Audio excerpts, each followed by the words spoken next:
สวัสดีครับพี่น้องเป็นเพลงแฟนปลำครับช่องชัยลำเพลินพี่เชี่ยวครับ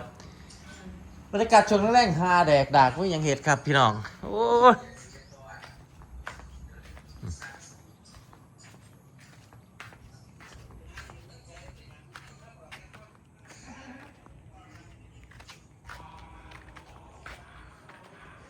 น้องๆกำลังซ้อมกันอยู่นะครับโมง2ซ้อมครับ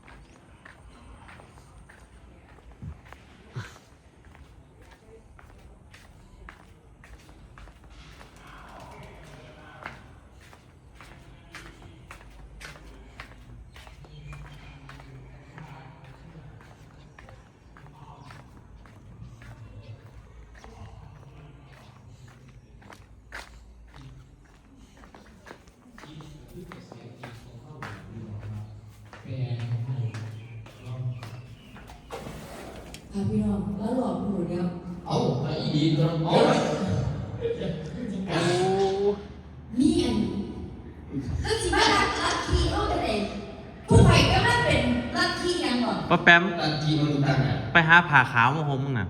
ว้ายอยากไปของลัทธินั้น เอ้าเมซี่ก็ผ่าว่าแม่หลานเป็นผู้สัมผัสเท่าตันทีอุ้มแม่ก็อุ้มแม่อยู่เว้ยเมซี่ก็ผ่าเลยพี่น้องผู้ใดอยากได้พลังงานที่ดีขาดความแบบว่าโชคก็คือบ่มีแต่เนาะการเป็นอยู่การเป็นหยังก็คือบ่ดีแท้ให้พี่น้องเฮ็ดมือจังซี่นั่งระลึกนึกถึงสิ่งดีๆแล้วก็ปล่อยพลังงานออกไปสู่จักรวาลอุ้ยสองเลยคะเนี่ยบอกพูดได้หลายนี่ลัทธิได้ก่อนเจ้าลัทธิมนุษย์ต่างดาวก็ต้องการใส่ปัจจัยคือกันพี่น้องครับอันนี้ผู้สัมผัสได้ดิขอบคุณผู้สัมภาษณ์พี่น้องโอนมาหลายได้ทางเชออกมึงไหนกล้วยไปทั้งโอ้ยกดบาทนะค่ะเอาพี่น้องเราทุกคนขออนุญาตยกคำบอกของอาจารย์เอมาบอกเนาะอะไรนี่คนกระแสที่ไปออกจักรพัฒน์อาจารย์จักรพัฒน์ผู้ใดละโอนให้เฮาเราไม่ควรจะดูถูกหรือเหยียดย่ำความเชื่อของคนอื่นเนาะเพราะว่าความเชื่อของแต่ละคนเชื่อบ่คือกันว่าบางหันถ้าว่าหอนการปล่อยพลังปล่อยพลังมันปล่อยจากไหนปล่อยพลังวิธีการคือนั่งลงหลับตาทำตัวให้สบายหลับตาลงแบบไม่ต้องกดหนังตาดิรับแบบสบายแล้วก็ปล่อยนึกถึงจิตใจขอบคุณพี่อภรค่ะขอบคุณพี่อภรครับทำจิตใจสบายหลักยกมือขึ้นหลักคิดจังสิกันภาษาโลกมนุษย์เท่าสิว่าโอเคแต่ภาษาต่างดาวลักษณะนี้คือการส่งสัญญาณนี่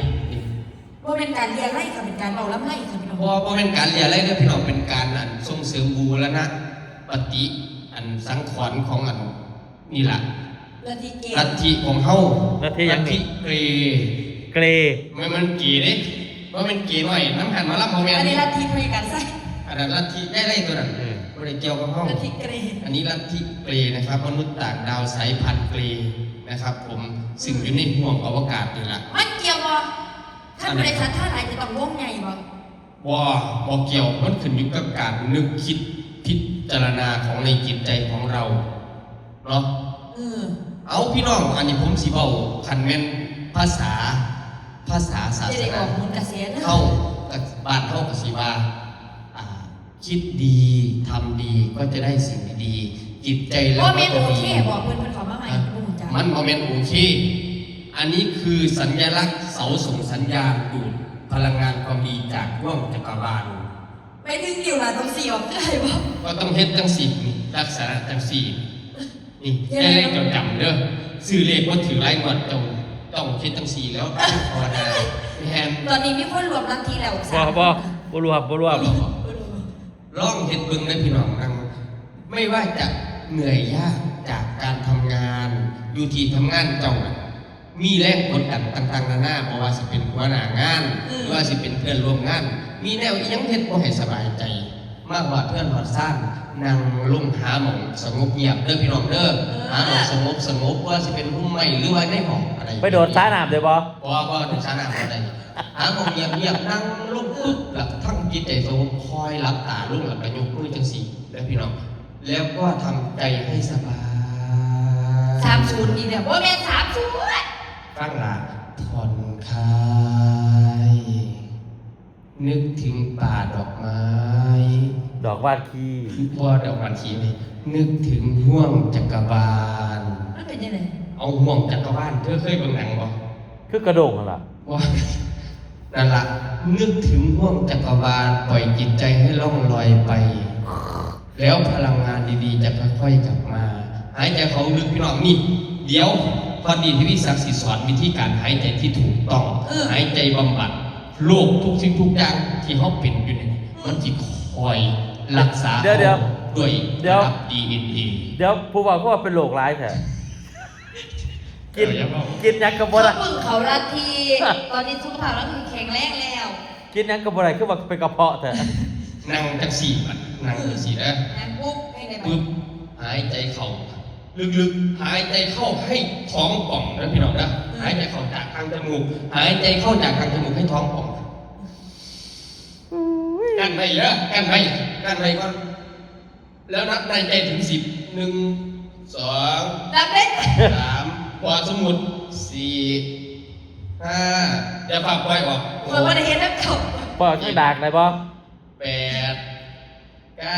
10แล้วค่อยเป็นปังสิพี่น้องให้ปังสิแล้วก็ค่อยเป่าออกแค่น้อยสิ ไอ้ปลาสิไอ้แต่สิโลกเห็นมึง ลองพี่น้องถ้าเบิ่งปอมแปมเป็นตัวอย่างเลยอ่ะล่ะไอ้สิให้ หายใจเข้ามา หายใจเข้าทางจมูก